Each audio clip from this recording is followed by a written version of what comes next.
Hello and welcome back to the Sports Sermon. I'm Dylan Staggy, I'm Jason Gandhi. and we are back today to talk about some of the rebuilding teams in the NBA. Teams that are just starting their rebuild, teams that are going right in the middle of a rebuild, and teams that are kind of at the end of their rebuild and are ready to contend. So, let's just get right into it. Starting off with a team that is just starting their rebuild and does not have a lot to start with, the Brooklyn Nets. So first, let's talk about what they have done so far this offseason. So far, they traded for D'Angelo Russell, got him along with Timofey Mozgov's really bad contract, and traded away the 27th pick Mm-hmm. and Brook Lopez, really their only good asset right now, but got a really solid player in D'Angelo Russell back. Yeah. I don't know. For the Nets, it was a great trade, I think. They got rid of Brook Lopez, who, despite how great of a guy he might be, really didn't fit with their long-term plans because he's not going to still be in his prime in 4 or 5, however long we really think it'll be till they really contend. And so, while I think Brook Lopez is probably the favorite in the city, and he's a great guy that we've heard a lot about already as a Laker fan in these last weeks. So, while that didn't work out, I think getting D'Angelo Russell is a great move for the Nets. It really puts them in the right direction finally. Now they finally have someone to build on.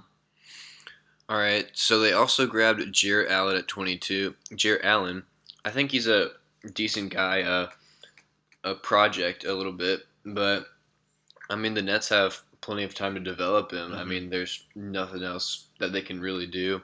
I think he'll come along and be a decent center for the Nets. So they have a couple of guys in those two, along with Rondae Hollis Jefferson. However good you think he's going to be. Yeah, they got a solid 1, 3, and 5 now. It's just a matter of developing those other young pieces and getting. I mean, they've got Sean Kilpatrick. They've got Karis LeVert, who turned it on the second half of the season. So they've got pieces. It's just they don't have the sexy pieces like a Ben Simmons or a Brandon Ingram or a Karl Anthony Towns like the other teams do. They just have some guys that are playing pretty productively. They just need to get a few more pieces and really just build around that. It's similar with the Lakers had when they just had Julius Randle and they just had Jordan Clarkson. So they're just now starting it, which I think is not that bad. I think it's not that bad for the Nets, and they'll be back soon enough. I mean, the problem is with the Nets, though, they didn't get a high draft pick this year, and next year they won't either. So, really some problems with the Nets and gathering the pieces still, even into next year. But let's talk about what they should do next. What do you think that the Nets should do in free agency this year and continue to do over the next few years to put themselves in a position to contend? I mean, I don't think anybody on their roster is going to get them a lottery pick. So, it's not worth trading like a Rondae Hollis Jefferson or a Jared Allen or a D'Angelo Russell. None of them are going to get you the number one pick. So I think that you keep it. You keep what you have. You try to obviously get a pick like something like the Lakers did, where they got the 28th pick last year for Lou Williams. If you can do that for a guy like Trevor Booker, I don't know, just try to maybe get an early second rounder, late first rounder, just to give you some more young guys. But go with what you have. You're going to get the Celtics pick next year, which will be in the 20s. And really just do that for the next few years. But this off season, I think you try to get a young-ish wing /3/4, or anywhere in the 2-3-4, I guess, that can really just give you shooting, but also long-term stability. And so if you can sign a guy like Otto Porter, who I think is a beautiful fit there, to the max, then I think that's a good look. Or Kentavious Caldwell-Pope, or like Nikola Mirotic. I wouldn't throw Mirotic to the max, but a lot of money where the Bulls have to say no, and then you've got another piece to build around. So I think those are some names that they should look at and throw more money than usual than other teams would because they've got that money to spend, and it'll be worth it if they can develop into nice pieces for the Nets. Yeah, I really like those names that you mentioned. Otto Porter, a guy that kind of fits with their young roster, provides two-way player, shooting and defense. Kentavious Caldwell-Pope was supposed to have a breakout year for the Pistons, really didn't. But I mean, nothing else to really throw your money at if I'm the Nets. So I like those guys. And like you said, trading their decent pieces for some picks like the Lakers did with Lou Williams. Also, they have a lot of flexibility to help other teams that are tight on the salary cap to kind of take on their bad contracts maybe in exchange for some picks down the road. Things like that. They have some flexibility because they don't have any great players that are going to take up their entire cap. So they can definitely help some teams like that to help get some young pieces or picks.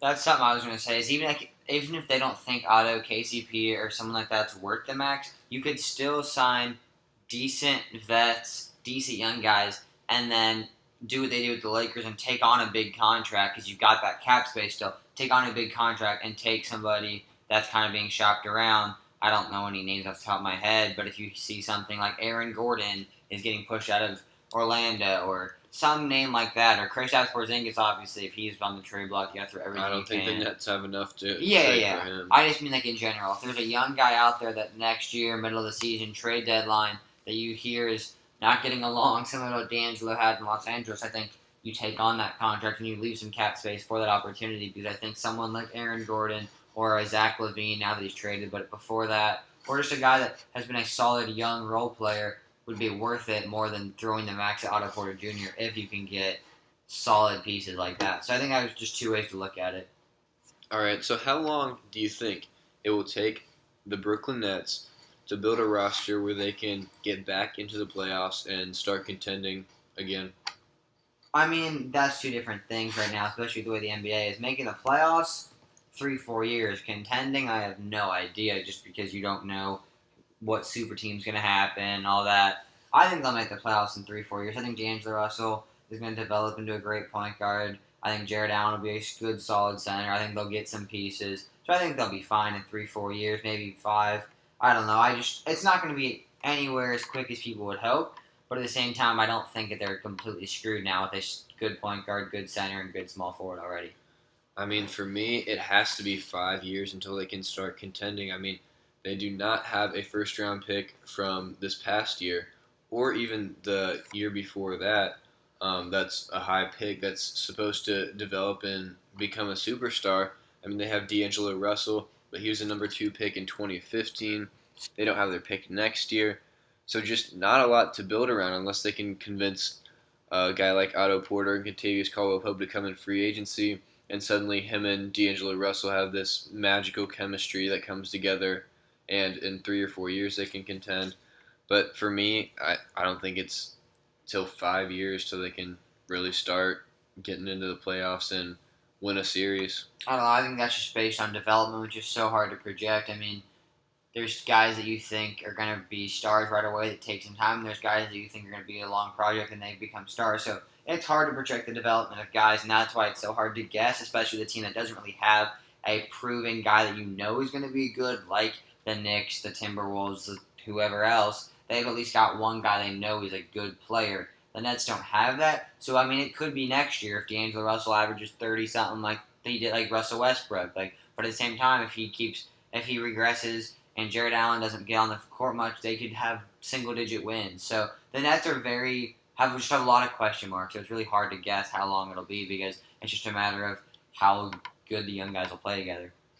All right, let's move into the other team in New York now, the New York Knicks. So this offseason so far, in the draft, they drafted Frank Ntilikina to play in the triangle, but got rid of Phil Jackson just a few days later. Phil Jackson out of New York, got a buyout, and now don't have to deal with his front office antics anymore. Do you like those moves, Jason? I mean, I don't know. I just don't think Ntilikina was the guy at 8. I think it made a lot more sense to go with somebody like Dennis Smith Jr. or Malik Monk. But now that you have him, I think you just got to roll with what you have.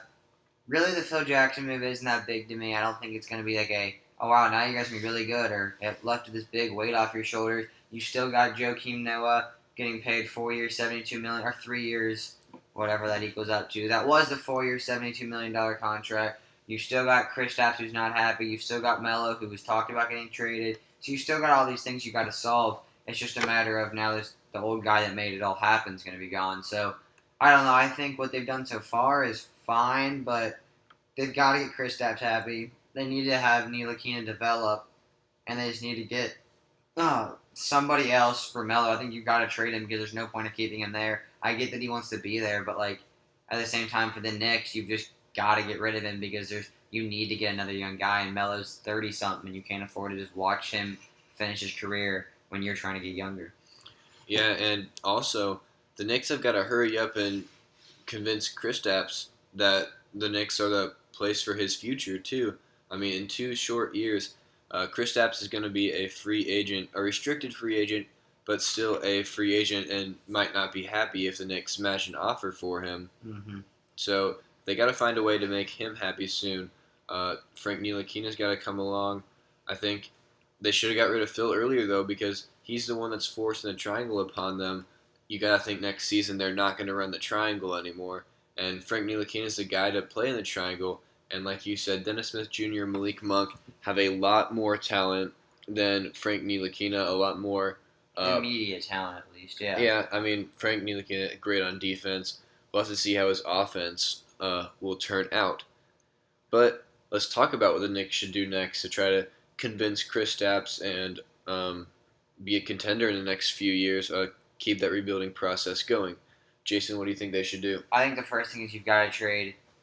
I think you should package Melo and or however you say it, Joakim Noah to a team. I mean, that's like 40-something million in contracts. Yeah, I think you can get. I mean, you're telling me the Clippers wouldn't do that to get Melo? I think The I think Clippers teams that are one piece, Clippers like the can't afford Rockets, if that. the Rockets could afford it, now they can't with Chris Paul. But earlier, I think there are teams out there that feel like they're one piece away. They're willing to take on that contract and at least just cut it and extend it throughout those next 5 years.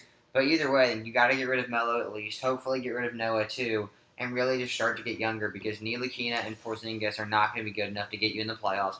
And if it is, it's not going to be able to make any noise. It's going to be an 8 seed and get swept by the Cavs. So really, it's just a matter of getting younger, and I don't know what that means this year. I don't know if they need to make a big splash this year. I think they could punt it this year, get some okay guys to just take up minutes and space, but then really just start to prepare yourself for 2018, 2019, wherever you feel like you can really hit the free agent market hard. Yeah, I mean, if I'm the Knicks, Melo's got to get out. I think if they do start the tank, kinda, or not really try to be a contender, you may be able to keep Noah's contract because you're not going to give that 18 million to anybody else anyway. But you got to get rid of Melo while he has value, because right now, I mean, Melo wants to sign back, but what's the point of having him? He might give you 10 more wins in the season, but what does that 10 wins do? I mean, the Knicks are the Knicks. They're going to sell out no matter what they have. People are going to come and pay to watch Kristaps Porzingis. So I think Melo has got to go and get whatever value you can for him. A first-round pick next year, really whatever you can. And in free agency, especially if they do get rid of Melo, some guys we talked about with the Knicks, guys like Otto Porter, Kentavious Caldwell-Pope, and leadership would definitely be missing if Melo left. So guys like that, I think, can come into the Knicks. Also, they were looking at a few of the decent point guards, average point guards, kind of in the league that are in free agency. George Hill, Jeff Teague, and Drew Holiday. Apparently, they're all looking at. Do you think the Knicks, if they keep Melo, should go out and try to get one of them? No, I just don't think. I mean, you look at the NBA. Melo's not LeBron. Melo is less pieces than LeBron. Melo doesn't have any other stars. Porzingis is not a star yet. He's a good, borderline great role player. So, you can't build around Melo. He's already 30. You can't keep building around somebody that's got 2 years, 3 years left and is definitely going to leave. I just think, like I said, I think we should punt in free agency this year, get some young guys, fill up minutes, just depress the entire New York Knicks fan base for a little bit, and then really just try to revive with the youth movement. That's something I was big in with the Lakers. I know most fans wanted to, let's get LaMarcus Aldridge, let's get all these guys that we tried to get. We'll really just go with the youth movement and really just stick to it because it's proven time and time again that it'll actually work out. You saw it with the Thunder with KD and Russ. You see it with the Warriors now. You've seen it with teams, LeBron and Cleveland. If you just stick to your young guys and you trust who you drafted, it can go a lot farther than trying to trade and get pieces. So if the Knicks do go with that youth movement, how long till they can contend?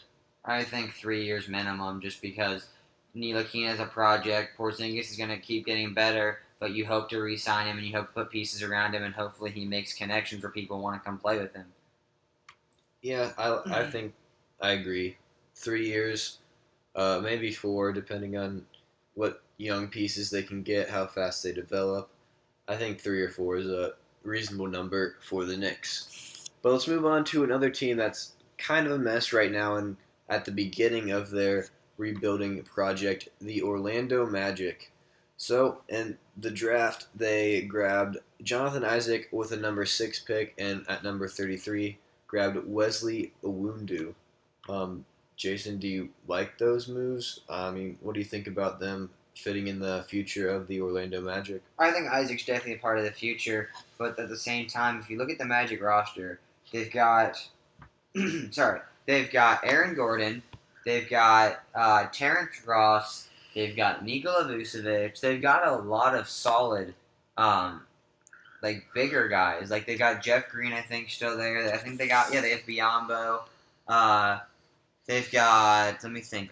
Terrence Ross? Yeah, they've got Mario Hezonja. They have a lot of tall, long guys. Like I don't know if they needed another 3/4 when they really do not have any point guard clarity. They don't trust Peyton enough to really give him the reins. C.J. Augustine and C.J. Watson are not your future. Like for me, I would definitely have grabbed a Dennis Smith, a Frank Ntilikina, or even a Malik Monk. Just something like I said with the Knicks to get people interested and give you kind of an immediate feedback of, all right, we might not win very many games, but at least your fans will be excited. Like I look at this roster and I have no reason to get excited with Jonathan Isaac being a project, Bismack Biyombo getting way overpaid last year, and Elfrid Payton having 1 triple-double a year. Like I don't know.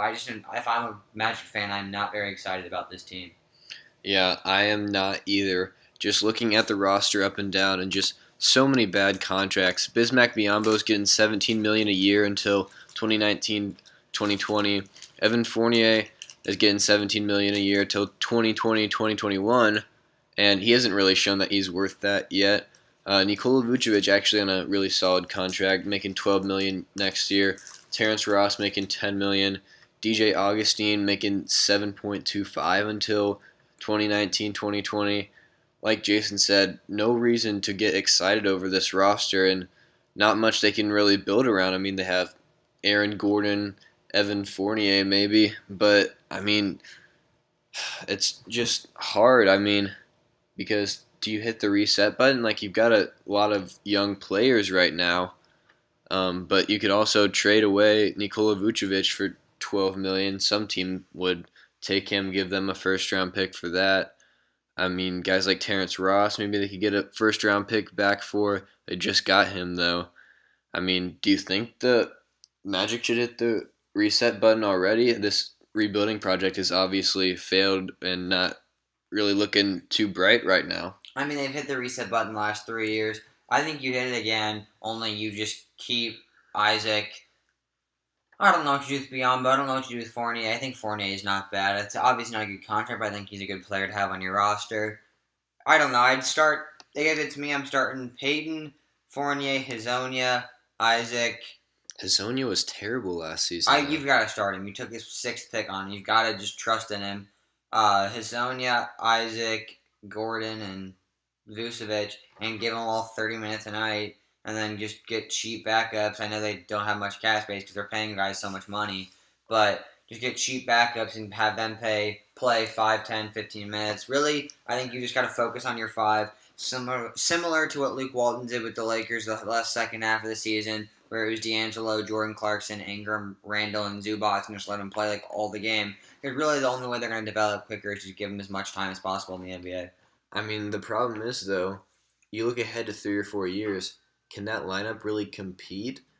Super teams are the future of the NBA, and by no means do I think in 3 or 4 years is that going to be a super team that is better than the 8th seed. I mean, what other option do you have, though? You're not going to trade Elfrid Payton. You're not going to trade Aaron Gordon because then you've really got nothing. I mean, keep Aaron Gordon, but trade away Peyton, Vucevic, Ross. I mean, you still need to put something out there. Like, even when the Sixers and Lakers were tanking, they were still putting a feasible product out there. Not the Sixers. I mean, they were. They still had. They still had. What's his name? McConnell was playing well last year and 2 years ago. Like obviously he's not a big name, but I mean, you're still putting guys out there. And Vucevic is a solid double a night guy that you can put out there. I don't think it's time for the Magic to completely just scrap their roster. I think it's a matter of getting your core 5 or 6 as many minutes as possible, and really just letting them eat up those minutes and play.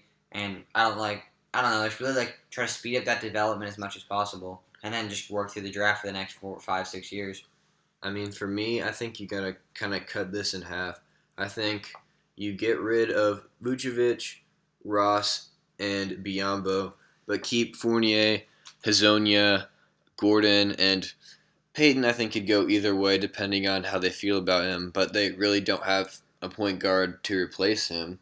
Do you think they should go after one of those point guards in free agency? Hill, Holiday, or Teague? No, not at all. I think all the teams we're going to talk about tonight, except for maybe the last few, shouldn't really go for anything big. They should really just focus on getting young, cheap guys to fill up minutes until they can get a decent core. Especially the last three we've talked about. None of them really have solid cores to build on. Like the Suns, Lakers, and all them. Yeah, they have a good core where you can go try to get somebody, but these teams don't really have anything to build on yet, so it's not time to go sign a big free agent. All right, so how long do you think till this Magic team can really compete? 4 to 5 plus. I don't think they're anywhere close. I think they're the farthest team back. Like I know the Nets are up there, but I think between the Magic and the Mavericks, those two are the closest to really just being the farthest away from contending. Yeah, I think the Magic, some like the teams that I think pointed that are really starting their rebuild right now is the Nets, the Magic, and the Kings. I think are the three biggest. The Kings just got rid of DeMarcus Cousins, just brought in the three new rookies. I think they're in a good spot for their rebuild. The Magic kind of got to take a step back. I think after like 3 years in a row having the 5 or 6 pick, the rebuild's not really going the way that they hoped it would. And the Nets still kind of at the start don't really have any big pieces to build around that are going to come around anytime soon. I think I agree 4 to 5 years for the Magic. But the Suns have gathered a lot of young players, been in the draft high, and have really filled out their roster. And it's time for them to kind of come together. They put out one of the youngest lineups in the league last year and are really developing their rookies quickly and continue to get better every year. So this in the offseason so far, the only really move that they had was drafting Josh Jackson, who, in my opinion, was the perfect fit for their roster. They've got some scoring guards in Bledsoe and Booker, a few bigs, including Marquise Chris, depending on if they want to re-sign Alex Len, Dragon Bender, maybe at the future, and on the center position. So the Suns, I think, in a good spot for their rebuild. Did you like the Josh Jackson pick, Jason? Yeah, I would have liked Tatum better, but he was gone, obviously. So Jackson, I think, was best player available, and so you had to do that. I think it fits in nicely, like you said. It'll let Booker not have to guard their best player because Booker is a atrocious defender, to say the least. And so I think it lets Booker get his game more offensively because they're going to have to focus in on another player, not just Bledsoe and Booker, but now you've got Jackson. So I like the pick. I think it's a question of making them all gel together. And I like what the Suns are doing down there, getting their young guys as many minutes as possible. The only guy that was older that they really played a lot was Chandler and Dudley. And besides that, it was basically youth with role players here and there. So I was personally a fan of what the Suns did last season. I like the direction they're heading in. Yeah, I agree. I like what the Suns are doing down there in Phoenix. They have a guy in Eric Bledsoe who they can really pull the plug on at any time if they see guys like Booker or Brandon Knight coming along the way they really want to, with a manageable contract that a contending team, might want only $15 million a year for a solid point guard for the next 2 years, actually, and Eric Bledsoe. I like the Josh Jackson pick, like I said, but what do you think the Suns should do next? Just wait out this roster that they have already, keep developing them, and get ready to go for the playoffs in a few years? or do you think they make a big splash in the offseason?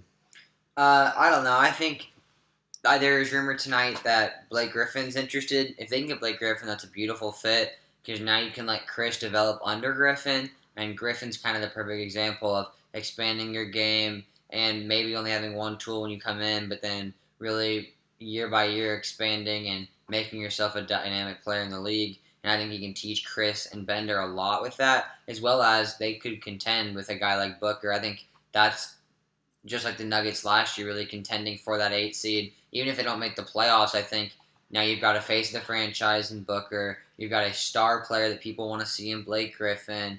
And now you've got the number 4 pick in the draft, Josh Jackson. I know I'd be watching them on League Pass, watching the Suns play. I think that'd be a fun team to watch, if nothing else. Yeah, I think the Sun. I agree. I think Blake Griffin would be a great fit for them. I don't know if he's gonna go there. I wouldn't really want to if I was Blake Griffin, but if I'm the Suns, I really want Blake Griffin because I think they've done enough of the tanking. They've got enough pieces for the future. They need some. They need a guy like Blake Griffin, gives a lot of versatility on both sides of the court, can come in and contribute right away, and they don't really need another top 10 pick. They don't need to put all their young guys out there and try to tank anymore. So I think Blake Griffin would be a beautiful signing for them. Also, some more veteran leadership. They've got Dudley and Chandler, but a guy like Andre Iguodala I think would make some sense for the Suns too if he would want to come down there. They would have to pay him a lot of money, but I don't think they would be contending in the playoffs while he would still be under contract. I mean, someone they could try to trade for, I don't know how they'd make it work, so it's just kind of like an idea in my head, is Luol Deng. If they can get him and be able to afford it, I think his game is very similar to Josh Jackson, so I think he'd be a good mentor for Josh Jackson if they can make that work somehow. If the Lakers decide to cut him or anything like that.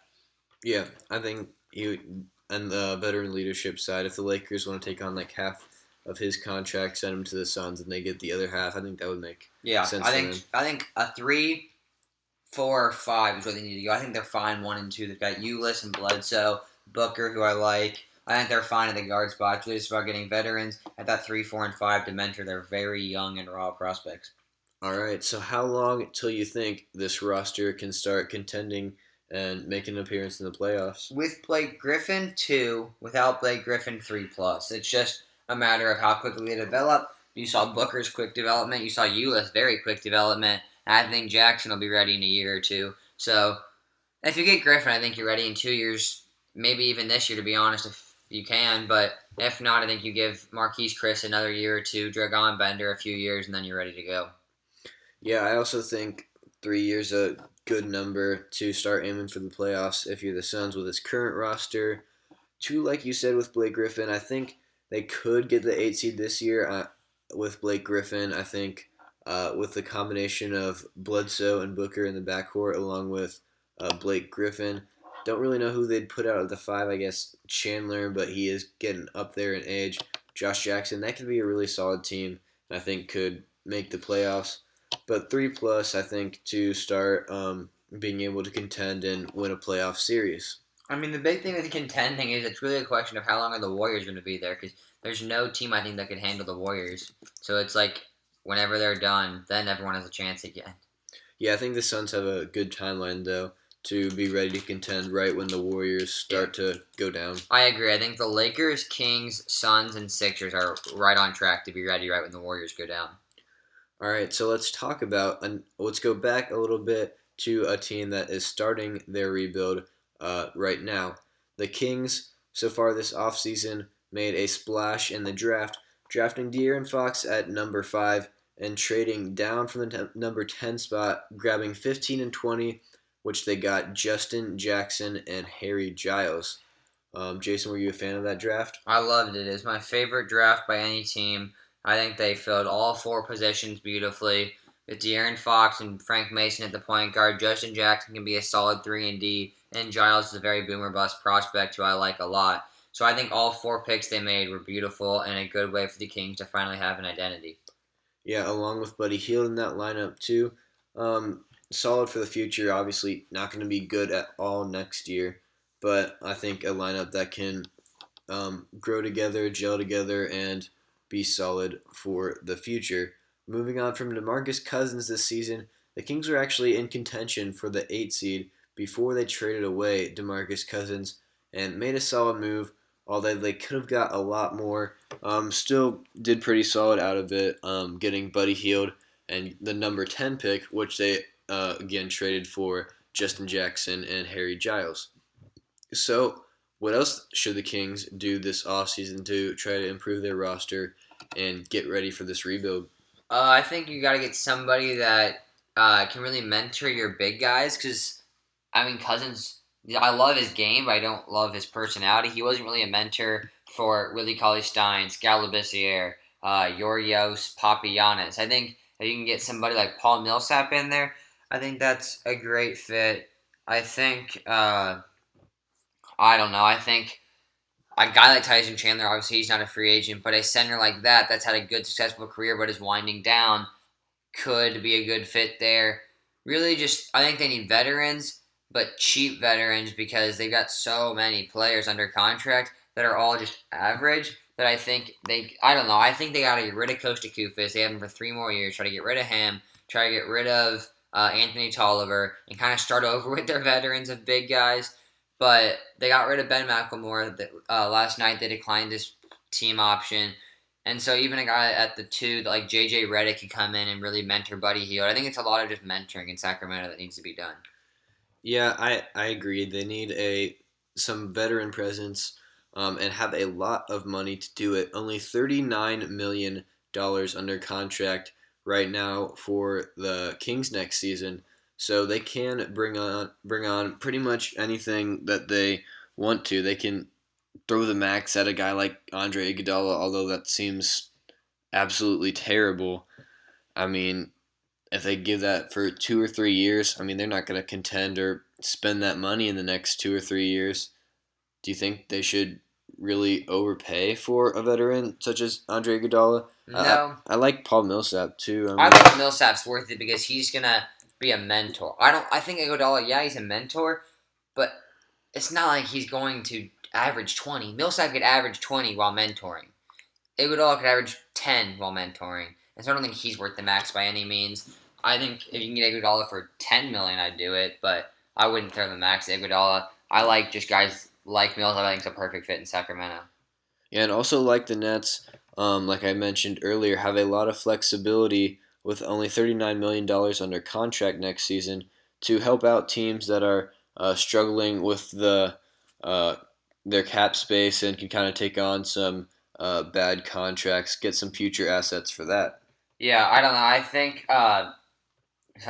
that just veteran leadership and I think there's kind of unity. Like, Sacramento is such a dysfunctional franchise for the last 2 years. If you can just get a locker room guy, like a Brook Lopez at the Lakers, if they could get somebody like that just has a good reputation around the league, I think that'd be huge in Sacramento.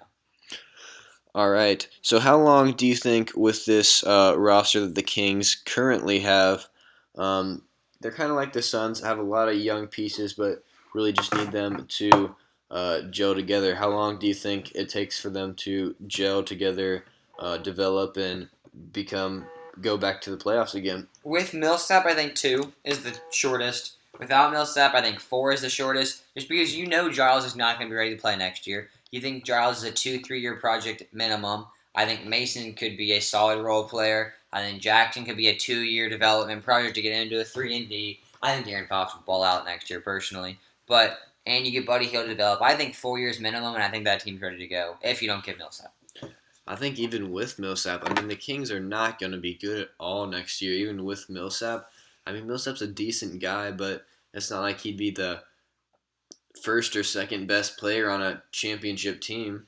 Yeah, I don't know. I think they're going to have a year similar to the Lakers last year, 24, 25, 26 wins, and just get the fans excited. Like, that's the biggest thing. Like, I'm rooting for the Kings that they can get people to care about their franchise again. They also opened a new stadium last year. Exactly, that's what I'm saying. Traded away DeMarcus Cousins, and now who knows where they're going. Yeah, I mean, their owner said when they opened that new franchise, their goal is to be a playoff team.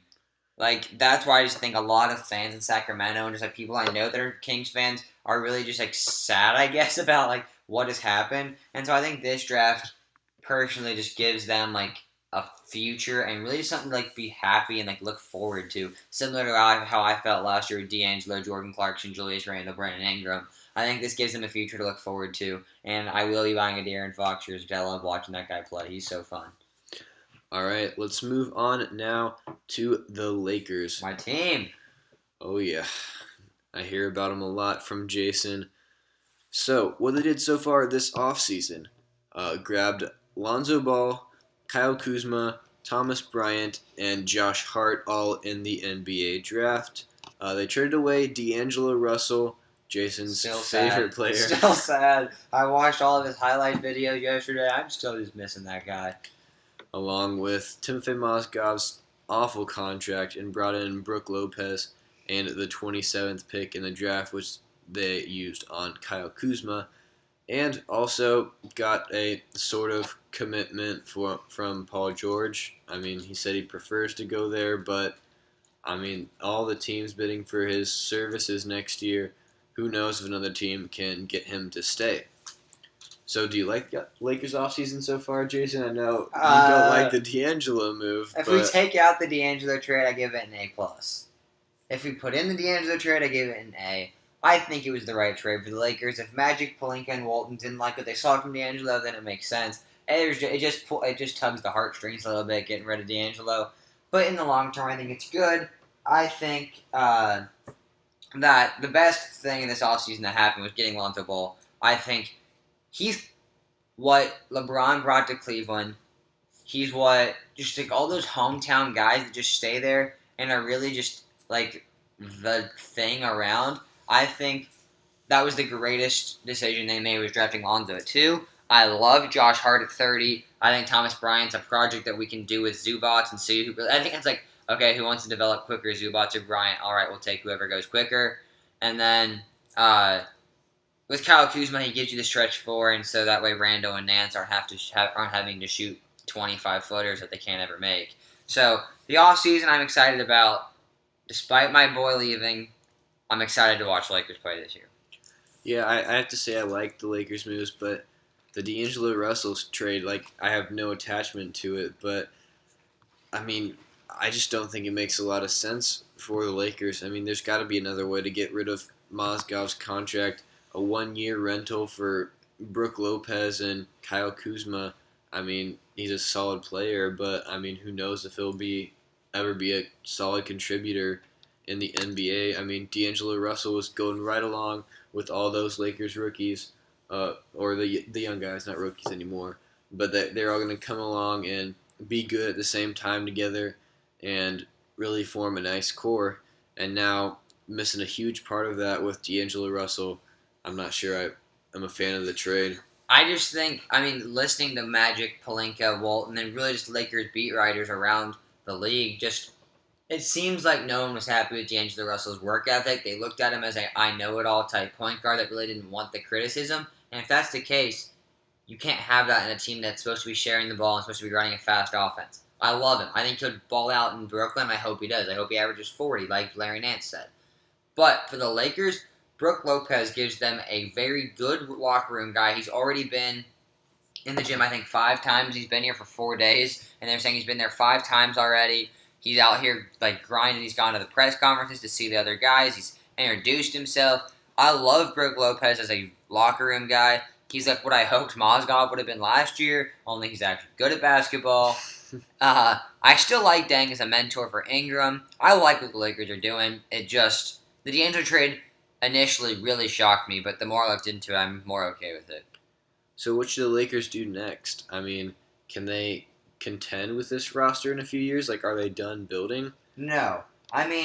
This roster is going to take some time to develop if that's the way we want to go, but I think we both know Magic and Pelinka are not going to stick with this roster. They're trying to get Paul George and they're trying to get LeBron. They've made it pretty evident. When they asked about why they made the D'Angelo Russell trade, they said, we got a good player in Brook, everything they had to say, and then they focused a lot on the $56 million they got in cap space thanks to Mozgov leaving. So it's very obvious that we're going to go for LeBron or Paul George this next summer. So I think this summer it's a matter of getting cheap 1-year guys that are willing to come in and mentor for a year, but then I think a guy like Dion Waiters would be a beautiful fit, bet on himself, Let him come play. I mean, didn't he do that last year though? He wants the big bucks now. I mean, maybe. I just mean, like, if you can get a guy like him to come in, bet on himself for a year, or Tim Hardaway Jr. bet on himself for a year, guys like that you can just get to come in on 1-year rentals, play, produce, maybe get us to contend for the 8th seed, and then hope that LeBron and PG come. It's not what I would do, but I think that's what they're going to do.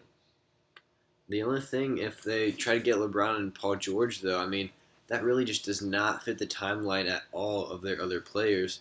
That's why I was confused on the D'Angelo Russell trade. I mean, the guys on the roster, Brandon Ingram's only 19 years old, Julius Randle's 22, Larry Nance is 24.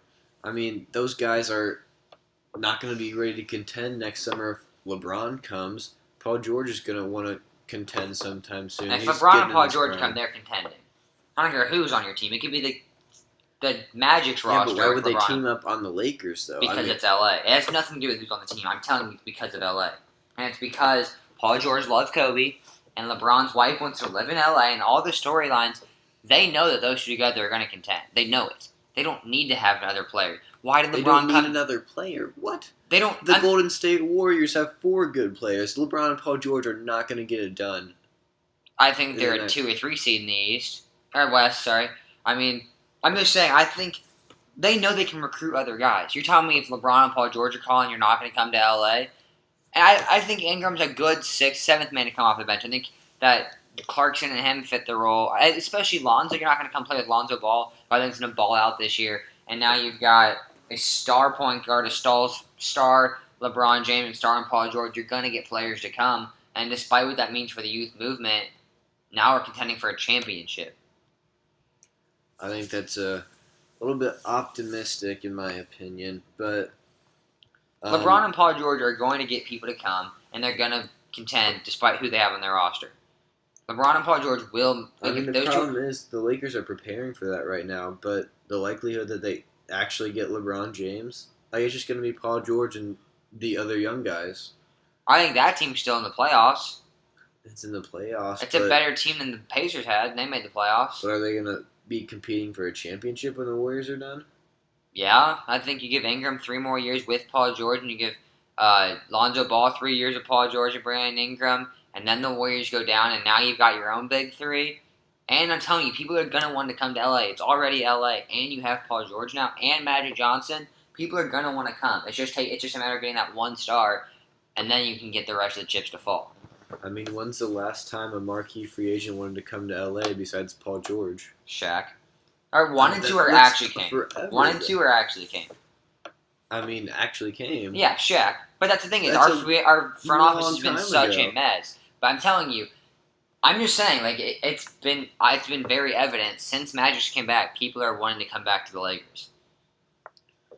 All right, we'll have to see. But if they get Paul George or they just keep their current roster, how long do you think it'll be until the Lakers start getting into the playoffs? I think they can make it this year if Lonzo plays like he should, Brandon Ingram develops, and then they could contend for the 8th seed depending on who they get in free agency. If they can get a JJ Redick to provide some scoring and defense, I don't know. I think they can contend this year for the playoffs, but really to make a splash and really be a top 4 or 5 seed in the West, I think it's going to be 2 years to get Paul George and then see what you can do with them. 2 years, you think, with these guys and Paul George, they'll be a top 4 seed in the West? Top 4, top 5, yeah. I think not the Warriors, not the Rockets, not the Spurs, and then after that, I think they're up there. I don't see the 8th seed at all this year unless they're getting Paul George. If they get Paul George, there's no reason they shouldn't be at least a 7 or 8 seed. But if they don't and keep their current roster, even with Paul George, I still see 3 years until all those guys get properly developed and are able to win a playoff series. But let's move on to a couple teams that are at the end of their rebuild and are getting ready to start contending. Have finally filled out their roster. So first, the Sixers have completed the process by grabbing Markelle Fultz, number 1 overall in the draft. Traded that future either Lakers pick 2 to 5 next year or the Kings 2019 pick to move up and get their guy in Markelle. So the Sixers roster pretty much done. Have their main guys in Fultz, Embiid, Saric, and Simmons. Now they just got to get on the court together and compete. Do you like the Markel move? Do you think the Sixers are done right now? I don't think they're done. Like I think there's still a big gap at the two. You're not going to put Timothy Luwawu-Cabarrot to lead your team to the playoffs. I think they need to get a two in free agency. Get a guy like JJ Redick. Or you can get Kyle Lowry and move Markel Fultz. I think that's the ideal situation. They're one player away from being a contender, I think. Yeah, I agree. I like what the Sixers have done, have completed the process, and I like the move for Markel. I was a fan. Giving up another pick, but honestly, if the Lakers, like Jason thinks, they're gonna be competing for the playoffs, that 2 to 5 is not gonna be there. I don't think it will be, even if they don't make the playoffs. I don't think the Lakers Yeah. pick will be under top 6. Yeah, I don't either. And then the Kings pick in 2019. I mean, if a few guys start developing a little bit faster than they should, if De'Aaron Fox has a good year in 2018, 2019, I mean, that pick could be low top 10, low lottery. So I think I like the move for the Sixers. But I mean, a low lottery pick's still valuable. Like 6, 7, 8, 9, 10 still valuable. But I mean, to move up 3-1 in Yeah. a loaded draft and get Markel Fultz, that's But if you're, obviously worth it for the Sixers. I agree, but I mean, I just am looking from the Celtics perspective. They wanted Tatum, so it's almost like they got a free first rounder for a guy they wanted at 3. Also, for the Sixers, they got their guy they wanted at 1 and gave up a 10th pick in the draft. Like, I think it was a good trade for both teams. I think both teams think they won it. All right, so we talked about the next moves a little bit. Kyle Lowry, a 2 guard. So the Sixers really just a couple more players from competing. Got to try to find a marquee free agent to come to there. But how long do you think it'll be until this roster is able to contend in the playoffs? I mean, these guys have never played a game together. Joel Embiid's played 31 NBA games. Ben Simmons has never touched an NBA floor before. What do you think? I think not this year, but next year. But at the same time, like I said, other teams, it's just a matter of when the Warriors decide to be not good anymore, and when the Cavs and LeBron start to slow down. I think they could be I think they'll make the playoffs this year. I do. I think the Sixers will make the playoffs this year, and I think they'll be a top 5 seed next year. Yeah, I think you're looking at an 8 seed right now if you're the Sixers. Hope those guys can stay on the court together. If they bring in a guy like Kyle Lowry, I mean, maybe aiming for a top 6 seed, try to move into a top 3 seed in the next 2 or 3 years, I think is a reasonable goal for the Sixers. But let's move on to our last team, the Timberwolves, who have finally completed their rebuilding process with the move of grabbing Jimmy Butler in exchange for Chris Dunn, Zach LaVine, and the number 7 pick. They also got Timberwolves also got number 16 in the deal back. So what they did with that number 16 pick was grab Justin Patton. Not a huge move, but center that can help them in the next few years. So do you like those moves? Did you like the trade? Obviously, I think the trade was perfect. Timberwolves are now a solid team in the West, but I like the Patton move, honestly, like almost even more, because now you've got a guy that you don't have to pay as much, and he's basically, if nothing else, the same as Gorgie Jang. He's going to be gone next year. So I love the Patton move. He gives you a replacement for Jang at the 5. It's going to be cheap for the next 4 years. And now you've got a star in Jimmy Butler. Now Minnesota is contending for a 4, 5, 6 seed. If they're in the East, it'd be a top 4 seed. I love Minnesota right now. Like, I think they're going to be great. I can't wait to watch them play together. Do you think the timeline fits right, though, for when Golden State is kind of done? I mean, No. Jimmy Butler, he's 28, 29 already. I mean, that's still 6, 7 more years. That's not that big of a deal. I mean, obviously, the Timberwolves want the Warriors to be bad, as is every other team, but you can't control that. You can't, like, not make the trade for Jimmy Butler because the Warriors are good. You still want to be a star-studded team, and with Karl-Anthony Towns being amazing right now, along with Jimmy Butler, you've got fans excited, you've got me excited, it's not even a fan, and it's just, like, the Timberwolves are back if they ever were there. The Timberwolves are here, I guess, is the way to say it. Like, they're going to be a fun team with Wiggins, Butler, and Towns. And, like, the only move they need now is just a point guard. Yeah, I mean, is Ricky Rubio the point guard that's going to lead them to No. the playoffs? I definitely don't think so. They got to find a way to, I think, get rid of him and really upgrade that position. I mean, They how much is Rubio getting paid? Is he like expensive or? 14 million next year. Yeah, I think you trade him. I think you get rid of him and I mean, if you can find a way to get Drew Holiday. I think would be a beautiful signing. yeah, if you can get Nikola Pekovic, Cole Aldrich off the books, those two. Does Pekovic even play anymore? I don't who Pekovic. I don't know. Like he doesn't start. I don't know if he gets like 2 minutes a game. Yeah, But yeah, I think Rubio. If you can get rid of Rubio and you can sign in Drew Holiday, George Hill, or Jeff Teague, you're sitting pretty in Minnesota. yeah. Pekovic only played 12 games last year and is pretty much irrelevant for the Timberwolves.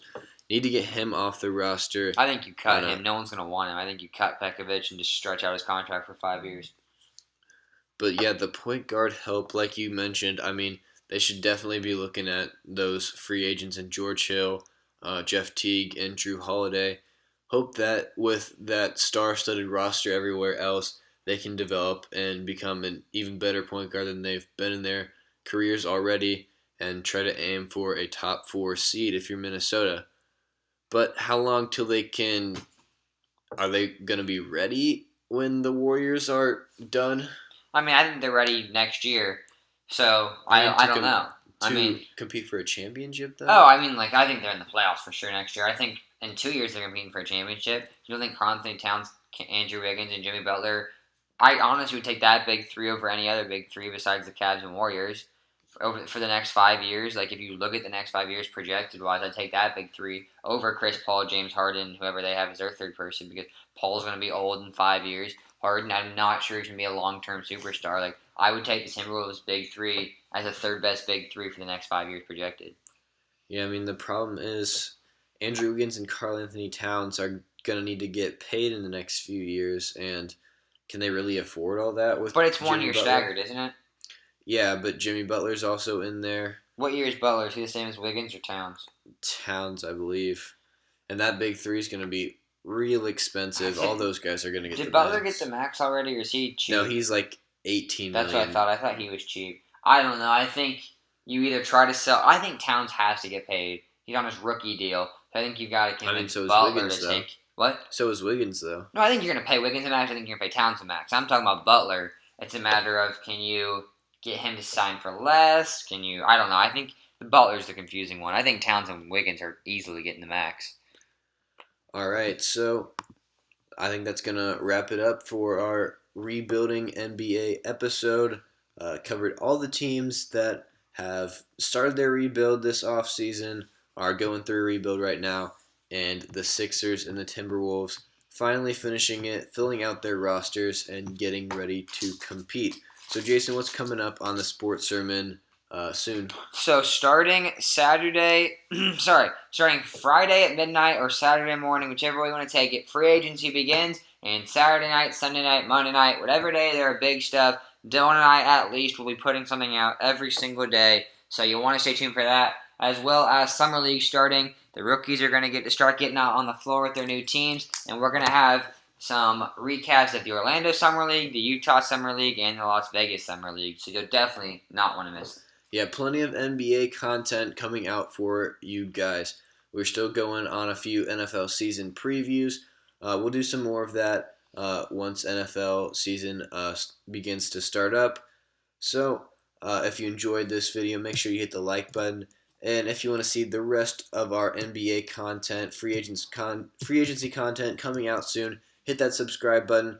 And if you want to see every time we post a new video or a new article on our website, follow us on Twitter at The Sports Sermon. That's sports with a Z. The link is in the description to that. So, thank you guys for listening, and we will see you tomorrow.